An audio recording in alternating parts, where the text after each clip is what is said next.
Why don't we recycle energy? You're hitting the nail on the head.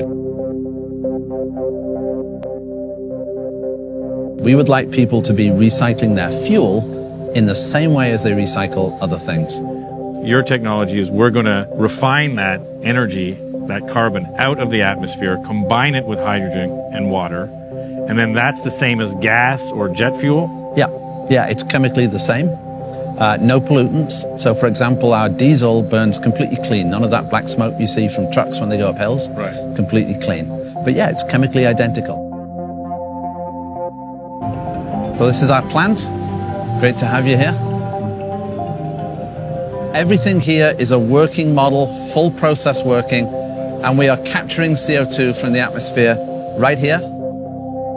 Think of it as like a big cooling tower. Large fan, the fan draws the CO2 in, chemical reaction, and we capture the CO2. Wouldn't there be more carbon to capture by dirty, naughty factories?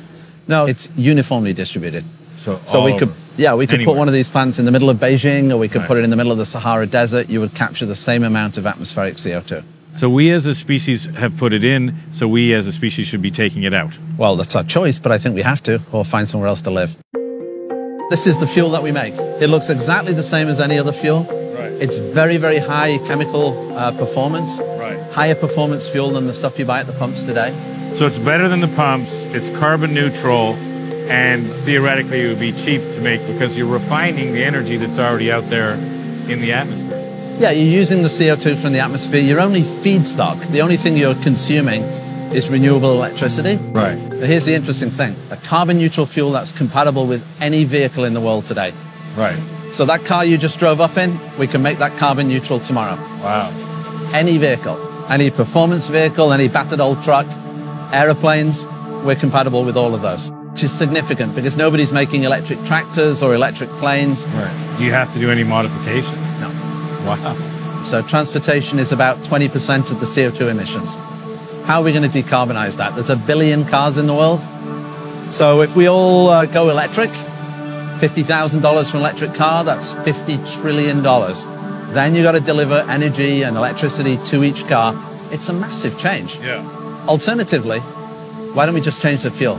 The price to you at the pump will be the same. Having something like a carbon neutral gas isn't even enough. We've got to start going negative. We've got to actually pull carbon out of the atmosphere. Now, can this do that, and what's the plan? You can take the CO2 generated here and bury that underground, and you get to negative emissions. Right. It's a hugely important thing. And how many do you need to scale it to get to carbon negative? You need less of these than there are power stations in the world today to net emissions out to zero. And how many is that? It's in the region of tens of thousands. If we are taking measures as we should be to remove emissions elsewhere, now you start getting to an overall negative emissions from the world.